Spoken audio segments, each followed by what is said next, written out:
এরপরে প্রশ্ন হলো, সুদ ও ঘুষের সাজা কি একই হয়? না ভাই, সুদ এবং ঘুষের সাজা ভিন্ন হয়।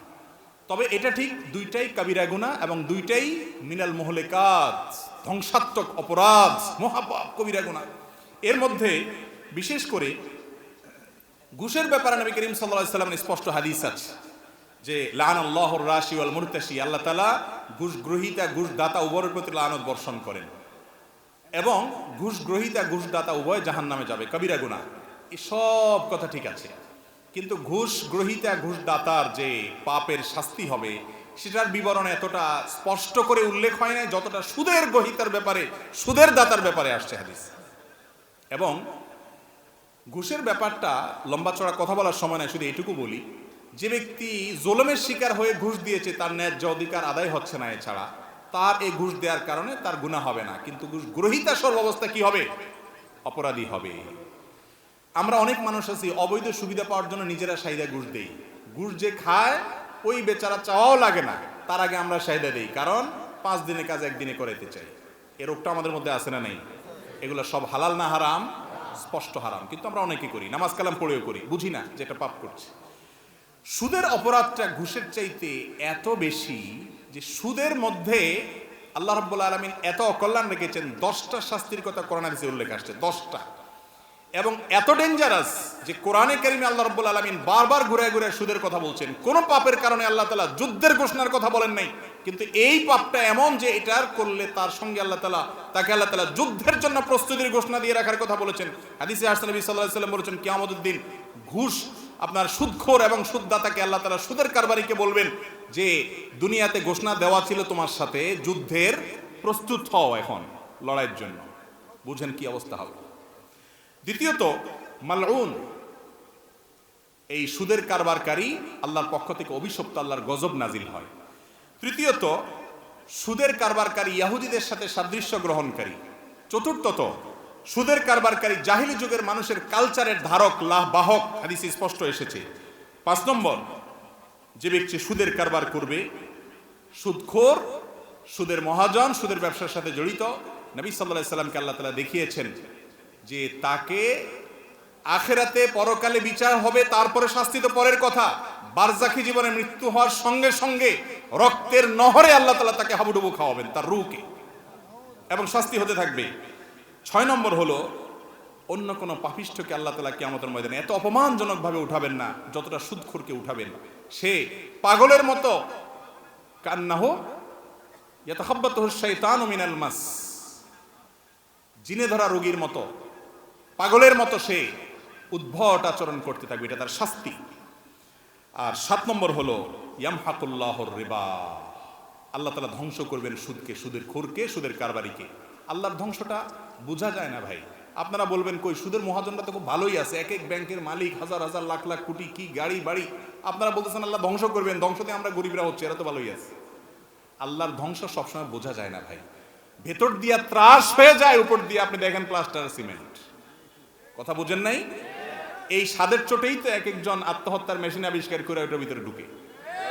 আর আপনি গরিব মানুষ, এত কষ্ট করার পরেও আপনার মধ্যে তৃপ্তি থাকে যে আমার আল্লাহ দেখছেন, তিনি রহম করবেন। আর এই কপাল পড়া, সেটা কপাল হয় না, এমন আযাব হয়, ওই আযাবের চোটে ওর ঘুম আসে না, ঘুমের ওষুধ খেয়ে ঘুমাইতে হয়। সুদের এই কারবারের সাথে যারা জড়িত থাকে, 8 নম্বর হলো মিনাল মুহলিকাতিস সাবআহ, 7টি ধ্বংসাত্মক মহা অপরাধের কথা এসার আগে আলোচনা করছিলেন আলোচক, মাশাআল্লাহ। তার মধ্যে থেকে একটা হলো এই কারবার। আর 9 নম্বর হলো নিজের আপন মায়ের সাথে জিনা করার চাইতে অনেক ডেঞ্জারাস অপরাধ সুদের অপরাধ, কত ভয়াবহ আল্লাহর কাছে।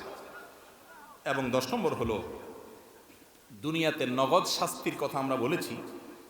এই নগদ শাস্তি যে অপরাধগুলোর কারণে জাতিগতভাবে নেমে আসে আল্লাহর গজব, তার মধ্যে একটা হলো সুদের কারবার। 10টা শাস্তির কথা বললাম কোরআন হাদিস থেকে। আমাদের দেশে সুদ দিন দিন বাড়ছে না কমছে? গ্রামে গ্রামে বিভিন্ন এনজিও, বিভিন্ন প্রতিষ্ঠান সুদ দিচ্ছে, মানুষ সুদ নিচ্ছে, দুনিয়া ধ্বংস হচ্ছে, আখিরাত ধ্বংস হচ্ছে, আল্লাহর গজব নাজিল হচ্ছে। সুদখোরকে আল্লাহ তাআলা কখনো দুনিয়াতে শান্তিতে রাখবেন না। শান্তির মালিক আল্লাহ তাআলা, ভেতরে ত্রাস সৃষ্টি করবেন, আপনি টেরও পাবেন না। সুদের কারবারকে না করবো তো ইনশাআল্লাহ। মনে রাখবেন, যেই জিনিসটা যত ডেঞ্জারাস কোরআন হাদিসের দৃষ্টিতে আল্লাহ তো আমাদের সৃষ্টিকর্তা, তিনি জানেন কিসে আমাদের ক্ষতি হবে। যত বেশি শক্ত করে আল্লাহ বলেছেন, ইবলিস ওইটাকে সমাজে তত বেশি এস্টাবলিশ করে ছেড়েছে। কারণ আমাদের সবচেয়ে বড় শত্রুকে ইবলিস, আদু ও মুবিন। এই জন্য আমরা যাতে কোনোভাবে জান্নাতে যেতে না পারে, যেটা সবচেয়ে ক্ষতিকর ওইটাকে সবচেয়ে বেশি প্রতিষ্ঠিত করেছে যে সুদ ছাড়া কিচ্ছু নেই, গোটা সমাজ সুদের উপরে দাঁড়িয়ে আছে। আল্লাহ তো আমাদেরকে বেঁচে থাকার তৌফিক দান করুন। কোন এক আলেম বলেছেন কোরআন নাকি 90 পারা, এই কথা কতটুকু সঠিক? ভাই, কোরআনে কারিমের যে পারা বা পাঠ বা জুজ, এটা আমাদের পড়ার সুবিধার জন্য, নানান সুবিধার জন্য এটা করা হয়েছে। এই জুজ বা পাঠটা কেউ যদি কম করেন বেশি করেন, যেমন তেলাওয়াতের সুবিধার জন্য আপনি করলে এটা করতে পারেন, এর মানে এই না ওই আলেম কোরআনকে অস্বীকার করেছেন। আমি মনে করি যে কোরআনকে হয়তো অন্য কোনো ভাবে পাঠ করে তিনি 90 করেছেন কিনা। আল্লাহ মাফ করুক যদি এমন পাপিষ্ট হয়, যেমন শিয়াদের কেউ কেউ আছেন যে কোরআনে কারিমের এই পরিমাণ নিয়ে সন্দেহ করে, এরকম যদি করে সে আরো আছে কোরআন, তাহলে তো সে কাফের, এতে কোনো সন্দেহ নাই। এরপরে প্রশ্ন হলো, কবর সরানো বা স্থানান্তর করা যায় কিনা, কি কি নিয়ম মেনে করতে হবে? হানাফি মাযহাব অনুযায়ী কবর স্থানান্তর করাটা সাধারণভাবে নিষিদ্ধ একটি কাজ, এটা করা যাবে না। ইসলাম মানুষকে জীবিত থাকতে যেমন মর্যাদা দেয়, মৃত্যুর পরও কি করে?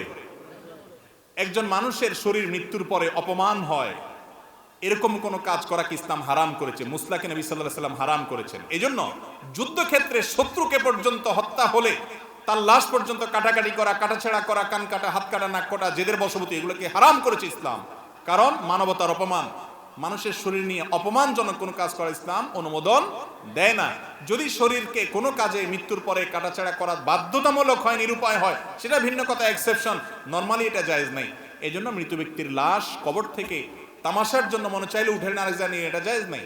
হ্যাঁ, নিরুপায় হলেন, যেমন কথার কথা ভুলে অন্যদিকে ফেরায় শোয়ানো হয়েছে, ভুল পদ্ধতিতে কবর দেওয়া হয়েছে, কথার কথা এমন জায়গায় কবর দেওয়া হয়েছে এই জায়গাটা মালিক আরেকজন, সে তার জায়গায় অনুমতি দেয় নাই, ভুলে হয়ে গেছে, এরকম কোনো ঘটনা যদি হয়, তাহলে এরকম জরুরি ভিত্তিতে ওই লাশ সম্মানজনকভাবে তার ধ্বংসাবশেষকে তুলে সাধারণ মুসলমানদের কবরস্থানে দাফন করা যাবে। এরকম বিশেষ ওজোর ছাড়া নরমালি মনে চাইলো আর কবর উঠানো শুরু করলেন, এটা কি নাই? জায়েজ নাই। এরপরে প্রশ্ন হলো, আমি শুনেছি যাকে দেখা হারাম তার ছায়া দেখা হারাম, তার ছায়া ছবি দেখা হারাম, এটা কি সত্য? যদি সত্য হয় তবে আমাদের দৃষ্টিকে আমরা কিভাবে হেফাজত করব, দয়া করে জানাবেন। আল্লাহ রাব্বুল আলামিন নারী পুরুষ সবাইকে বলছেন আমাদের দৃষ্টিকে সংযত রাখতে। এই পৃথিবীতে যত অনাচার হচ্ছে, এগুলোর বড় একটা কারণ হলো আল্লাহর এই নির্দেশকে না মানা। এই নির্দেশ যদি মানা হয়, সমাজে দেখবেন যে বহু এ জাতীয় অনাচারের পথ এমনিতেই বন্ধ হয়ে যাবে। দেখেন, ইসলামের সাথে সেকুলার সিস্টেমের একটা বড় পার্থক্য হলো, ইসলাম বলে পাপের পথ আগে থেকে বাদ দিয়া বন্ধ করো, আর নাস্তিকরা বা ইসলাম বিদ্বেষীরা বা ইসলামে বিশ্বাসী না, তারা বলে পাপের সব পথ খোলা রাখো, কিন্তু নিজেকে নিয়ন্ত্রণ করতে হবে। আমি নারীকে বিভিন্নভাবে উপস্থাপন করব, মডেলের নামে, বিজ্ঞাপনের নামে, নাটকের নামে, নোবেলের নামে, তবে তুমি খবরদার দর্শন করতে পারবে না, তুমি কোনো অন্যায় করতে পারবে না।